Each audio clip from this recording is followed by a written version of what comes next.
Big boss मराठीच्या घरातील एक सच्चा जंटलमन आणि आपल्या सर्वांचा लाडका अभिजित सावंत आता खास आपल्या शक्तीसाठी एक स्पेशल मुलाखत देतोय, तेही त्याच्या वाढदिवसाच्या दिवशी, त्यामुळे फारच स्पेशल आहे. पण सर्वात आधी happy birthday. Thank you so much. आणि खूप छान वाटलं तुला बिग बॉस मराठीच्या घरात पाहून.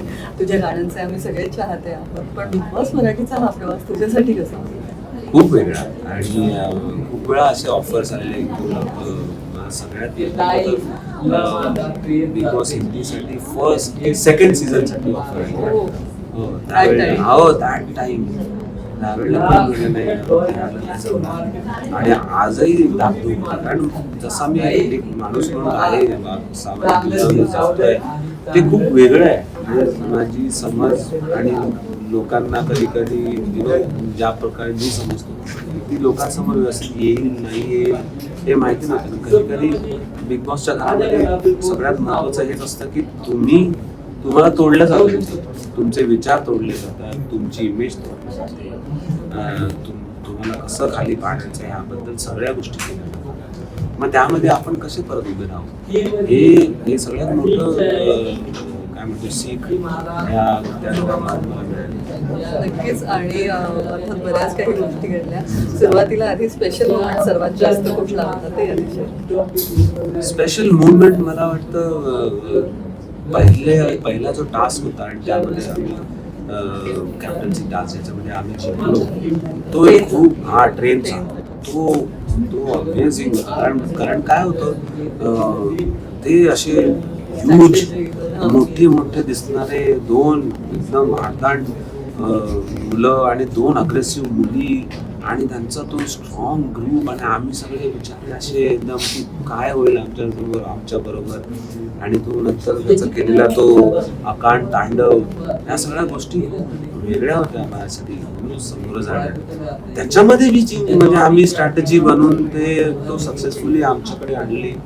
तर तो मुवमेंट माझ्यासाठी खूप स्पेशल होता आणि त्यावेळेला एक की नाही आपण करू शकतो ते आपण जर विचार केला तर चांगलं करू शकतो. तो मुवमेंट खूप मोटिवेशन पॉईंट एकदम मोटिवेशन.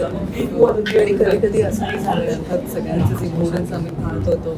कधी कधी तुझ्यासाठी कधी घर वेगळं गेलं असं कुठला एक हर्टिंग मुवमेंट कुठला हर्टिंग खूप दुखावं लागेल असं काही हर्टिंग मुवमेंट माझ्यासाठी ॲक्च्युली ज्या वेळेला आता हे शेवटी ज्या प्रकारचं अंकिताचं वागणं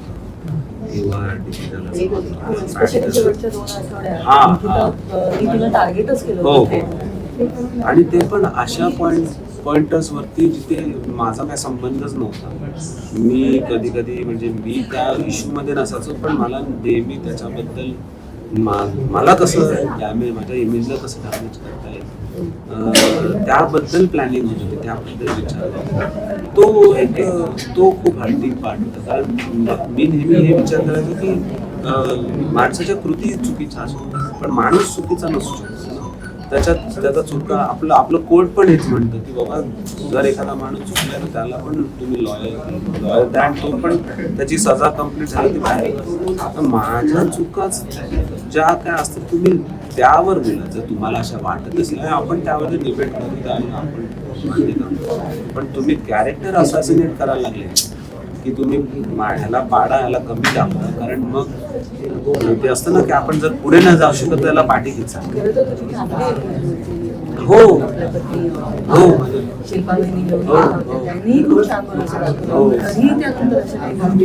तरी त्या गोष्टीवर केल्या. आता शेवटच्या आठवड्यात ज्या वेळेला ड्युटीज वाटप झालं त्यावेळेला मी निकीला वेगळं थोडंसं कमी ड्युटी दिली आणि मी जास्त घेतली. मी त्यावेळेला माहिती नाही दाखवलं की नाही दाखवलं, पण मी अगदी हे म्हटलं की मी माझ्या करिअरची शपथ करून सांगू शकतो की मी काहीही असं तिला कमी ड्युटी द्यावी असं काही नाही माहिती तो दाखवलं की नाही दाखवलं, पण एवढं प्रॉमिस देऊन सुद्धा त्यांनी माझ्यावर भरोसा केला नाही. तो एक हर्टिंग पॉईंट कुठेतरी एक खरंच एक छान मित्रमैत्री संवाद करताय तसं कुठेतरी त्या भांडणांच्या सगळ्या जागामध्ये कुठेतरी हा एक वेगळा पार्ट दिसून मला ऍक्च्युली माझ्यासाठी इम्पॉर्टंट पार्ट हा होता की ज्या वेळेला मी टीम बी मध्ये असायचो त्यावेळेला मी एक मोटिवेटर होतो, सगळ्यांना मोटिवेट करण्यासाठी, स्ट्रॅटेजी टाकण्यासाठी. माझं स्थान असं मला वाटायचं, मी नसेल माहिती नाही. आणि मग बाकीचे लोक समजतायत, समजून घेत आहेत असं वाटायचं.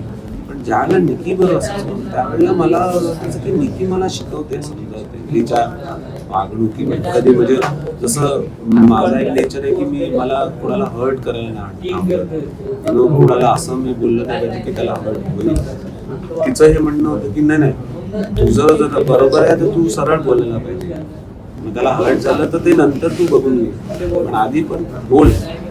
किंवा जसं मी नेहमी प्लॅन करतो गोष्टी, मी आखतो मला काय बरोबर चुकीचं, मी सगळं स्ट्रॅटेजी किंवा म्हणा की कोणत्याही लाईफमध्ये पण कोणत्याही प्लॅनिंग आखून मी पुढे चालतो. तेवढं टार्गेट ठरवतो बाबा हा टार्गेट इथपर्यंत पोहोचायचं आहे, तसं मी चालतो.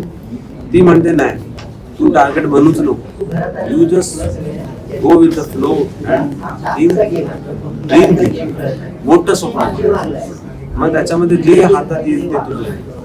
तर अशा गोष्टी ती शिकवायची. मी माझ्या पद्धतीने वेगळ्या गोष्टी तिला सांगायचं. तो गिव्ह अँड टेक आमच्या दोघांचा. पण त्या प्युरिटीला हे लोक वेगळ्या पद्धतीने बघायचे आणि त्यामुळे आमच्यामध्ये भांडणं पण होती आणि तो एक चांगली फ्रेंडशिप पण लोकांसमोर प्रेझेंट केली. यानंतर कोणासोबत मैत्री ठेवायला आवडेल, जपायला आवडेल? यानंतर आता माहिती नाही की कोण राहील फ्रेंड्स म्हणून, कारण मी स्वतः खूप कन्झर्वेटिव्ह किंवा एक इंट्रोवर्ट काइंड ऑफ पर्सन, त्यामुळे माहिती नाही मी कोणाबरोबर फ्रेंडशिप. पण जे आतापर्यंत फ्रेंडली राहिले, जे लोक आतापर्यंत माझ्याबरोबर ॲज फ्रेंड राहिले, त्यांना डेफिनेटली त्याच्याबरोबर फ्रेंडशिप.